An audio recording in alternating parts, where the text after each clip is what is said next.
Are you ready for pain? Are you ready for suffering? If the answer is yes, then you're ready. I'm about to school this man again, class in session.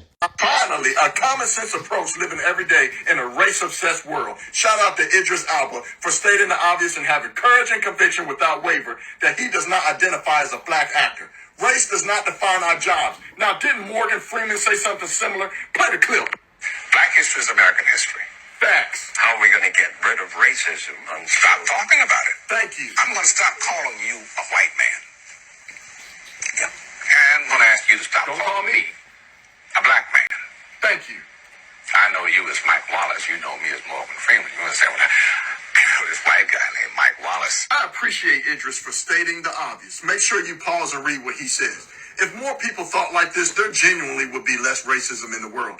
But by continuing to keep talking about it, you're only furthering it more. I've never heard anyone describe themselves as a white actor. A person's color doesn't define them. It's time to stop dividing us by what makes us different and start uniting us by what we have in common. Let's start with the obvious. He and Mr. Alba are smoking dope and dog food if they're going to deny how over 60% of this man's discography is tied to his skin color. Consciously, what does that mean? Literally, over half of the roles he's played is tied to his skin color. His character is tied to his blackness, which takes us to the pseudo claim that Morgan Freeman said. I say this with all respect. That comment that he made was racially illiterate. It illustrated his inability to read and write situations pertaining to race. Let's take your logic to any other thing, right? Hey, if you want to solve the issue with taxes, stop talking about it. Hey, you want to solve the issue with the border, stop. Y'all get the point, right? Being racist is not race obsessed. Talking about being impacted by racism is race obsessed. Which one of these parties is passing all the laws about race? His party, right? Why do all of the Republicans like him love to emphasize that they're race in front of Republicanism? I'm a black Republican. Hear that, people in the back? The way we solve racism is by not talking about it. They don't feel that same way when they talking about the 1994 crime bill. They don't feel that same way whenever they're talking about the quote-unquote Democratic plantations. When Trump was talking about the Platinum Plus plan and giving things to specific people based off their skin color, he wasn't saying that then. And Craig, if you respond, you better tread lightly because you can get crushed again. Jesus and shit like, I don't mess with Obama, bro. I think that Obama is the same thing that you want. But I didn't specifically gear that to you. Let me make my argument, bro. You definitely listen. I didn't gear it to you. Hey, Craig, listen, Craig. After this over, I'm a. Oh no, Craig, stop playing. Craig, you're right. I did respond. Exactly, fam. So stop playing with me, bro. So don't get up here in line and say that you did not. You brought up Obama in the same 60 seconds you brought up Carson Sleep, which shows me. I've mentioned a lot on this app that I think I've been lucky and that I've had an overwhelmingly positive experience with my transition. And I think I would be dishonest if I didn't say that today I'm not feeling that. I don't necessarily want to get into what brought this on. I have to have some conversations in my real life that I'm not ready for yet, and I'm not looking to make those happen any sooner. I just feel like if I'm showing off the positive things I go through without engaging with some of the negative, I'm being dishonest, and I am hiding some of the struggles that other people like me go through. I still do consider myself lucky. I've got some very supportive people in my life, and I got to have that proven to me today, that no matter what it is I have going on, there's going to be someone there for me. And there are people who will give their all. They will give their all to being supportive and to doing the right thing. But a lot of people have shown that they won't. And some of it's been very surprising, and some of it has hurt a lot. And I have felt so low about myself today. The other thing I realized about myself is I've been avoiding engaging with transphobia on this app in any way. I have simply let it pass by when I see so many other people taking the time to fight against it, and I know I don't have to. I know.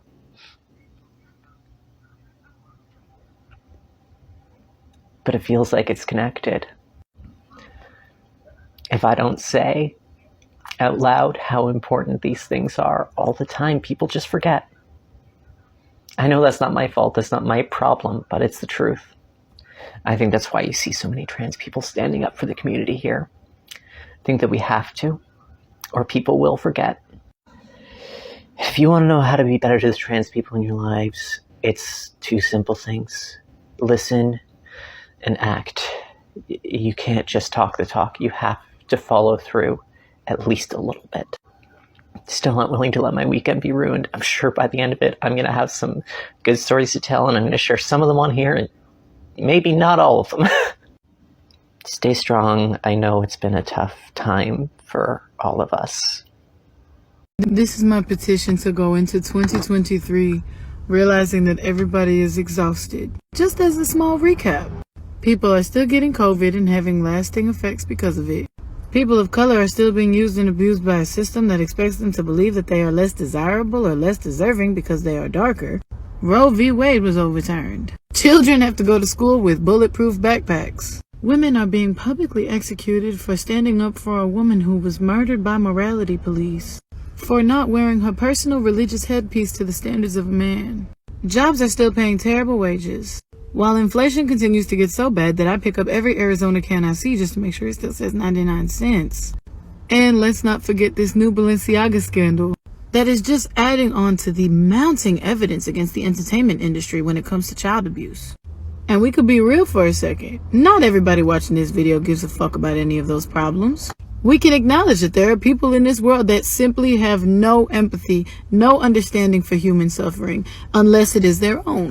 And because these problems don't directly affect them, they're not going to do shit about it. But whether you believe these problems need to be dealt with, or you believe that these problems are a sign of the end of the world and God is coming, please, for the love of all things good, go into this next year realizing that everyone is exhausted. And the last thing anybody needs is more exhaustion on top of exhaustion. So let's just not be dicks to each other, okay? Let's just everybody have a nationwide is on your side type of fucking New Year's resolution. And let's just not be a dick. Because I am strung like a guitar. And I don't know if you've ever had a guitar string snap. Somebody's skin breaking. All I'm saying is it is 2022 and I can't even go to a gay club without worrying that somebody might come in and unalive me. I don't also want to have to worry about a fucking Karen at a CVS. Just look at the state of the world. Don't be a fucking dick. So, I'm having a hard time trying to figure out what it means when someone says that he is mansplaining things to me. Does that mean that I'm stupid? Or does that mean he is stupid? Or what is the real definition of mansplaining? I'm really concerned to see what people have to say about what mansplaining means. What does that really mean?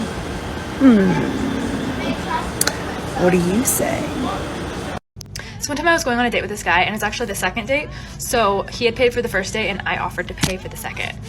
So when the check came, it was about $35, and he was getting his degree in math, so I decided to throw him a bone and say, "Hey, math boy, what's 20% of 35? Without skipping a beat, he goes, 16. I knew immediately that was wrong, because 16 is almost half of 35. He then proceeds to explain to me how he comes up with that and how he's able to do that so quickly. And he's teaching me how to calculate that. He's watching me as I'm filling in the tip, and I just felt so embarrassed for him that I put $16. And so I ended up giving that waitress an almost 50% tip. So you're welcome. Tell us that you're white without saying, I'm white.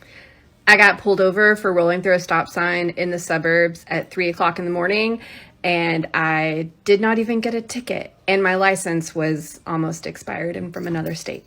What's something that you're supposed to like, but that you actually find slightly annoying? Take away the pillar of salt. It's not my fault. The devil made me do it, but I also kinda wanted to.